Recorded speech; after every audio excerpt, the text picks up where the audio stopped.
Okay, quick Gale break before we go back to these women pretending they're in a good place. If you're still here, you clearly have Bravo brain like I do, so go ahead and hit subscribe. That little button under the video, that tells YouTube, yes, I do want more unhinged housewives breakdowns in my life. Now the bell is very I said what I said. That's you telling YouTube, don't play with me, I want to know the second she posts. Tap it so you're not the last one at the party asking, now how did I get in it when everyone's already in the comments? 9 years ago, we got a Housewives opera. You fool. Little Italy, Left Behind Luggage, and Ramona's room assignment rampage.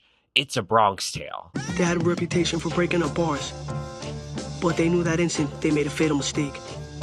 This time they walked into the wrong bar. Let's get into it. We open in the real Little Italy, Arthur Avenue in the Bronx. Bethenny is cosplaying her childhood as an honorary mob daughter. Tinsley slinks in dressed like she thought she was going to Midtown bottle service.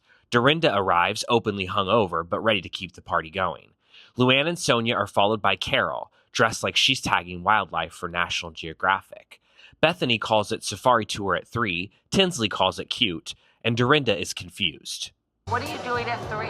She's operating on 14% brain function, 86% bolognese fumes. Bethenny invites the table on a ski trip to Vermont. Luann asks if Ramona is invited. Every vacation in this franchise is legally required to include one woman who will ruin check-in. Even though Bethenny is entirely done with Ramona, she will include her. Then the ghost of defunct Prosecco appears, Tipsy Girl. Sonja says Ramona and Dorinda wanted in on Tipsy Girl too. Dorinda denies it and demands to see receipts. Sonja whips out her phone to share a text of John saying Dorinda wanted in on Tipsy Girl. Dorinda yells that John doesn't run her estate or pay her bills. It sounds less like a clarification and more like her subconscious firing off a flare. Bethenny pitches Tipsy Guy for John. Sonja doubles down and Dorinda's blood alcohol hits plot point levels. Now you need to back that and take it back right now. Luann exits stage left. She knows you don't negotiate with Dorinda when she's in slur and stab mode. Dorinda warms up further. You wait a minute, and you keep wait a minute. Then she begins her aria.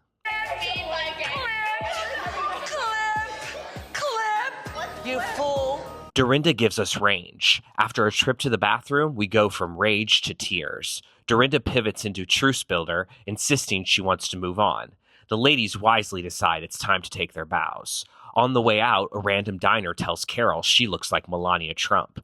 Luann acts fast. Let me get you out of here before you kill people. We go to therapy with Tinsley. She admits she can't sleep and she's drinking wine to knock herself out. Her unresolved grief around her dad is copy-pasting itself into her relationships. Then we pivot to lunch with Luann, Sonja, and Ramona. They recap the Bronx like it was their war they survived instead of a pasta course they screamed through. They move on to the Vermont ski trip. Ramona is a ski snob. I only ski Aspen. But she still agrees to come. No matter the destination, Ramona will be there to ruin the room assignments.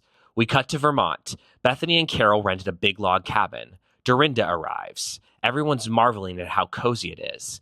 Bethenny mentions she gets misery vibes, a terrifying thing to say when you're about to host Ramona for the weekend. On the road, Ramona shares she sent Bethenny a long, rambling pseudo-apology that Otto sent before she could finish it. At the cabin, Bethenny reads it aloud and shares her response. Carole calls the whole text attempt tone-deaf and points out that's not how you reconcile. Bethenny resurrects the Mexico trip she had to cancel last year when she was sick. Dorinda reveals she's never been to Mexico, off-brand for a woman whose emergency contact might be Jose Cuervo. Then, Housewives High Camp. Dorinda realizes she never picked up her luggage. She starts plotting some unhinged Uber to Vermont plan to retrieve it. She explains she was supposed to grab her bags after swinging by John's. After a love cuddle, she got loopy, skipped the pickup, and drove straight to Vermont. Ramona, Sonja, and Tinsley arrive. Ramona complains about the 5-hour drive and starts making demands. Can you please serve me a glass of red wine or water or something? Yes. Room assignments begin. Ramona and Sonja run through the house like feral tweens at a church retreat. Sonja plots a way to get Dorinda's room. Maybe she'll forget. Is she drinking yet? We could just move her purse. Luann arrives and is relegated to the basement. A private chef shows up. Bethenny starts giving notes in the kitchen like she's still trying to prove Kelly wrong. Ramona and Lou play ping pong and gossip about Bethenny. Ramona claims there's not a malicious bone in her body. The Bravo editors and anyone who's watched this show for more than 5 minutes disagree. Everyone trickles to the table for dinner. Lou is focused on the fact that as a newlywed, she didn't get a better room or a private bathroom. She complains the chef used her bathroom. She's definitely a new Luann because usually she loves to find a random man in a bathroom. Luann suggests someone else in this group really needs to get married. Tinsley volunteers as tribute. Sonja pounces, turning it into a referendum on Tinsley's readiness. Tinsley boils over. She calls Sonja out for acting like her host status equals legal guardianship. She realizes she's gone from one bad relationship to another. Luann turns into RuPaul. You have to love yourself before you can love anything. Bethenny delivers the closing argument. If you don't like Sonja's rules, move out. 9 years later, and this episode still eats. Tell me which RHONY fever dream you want me to recap next.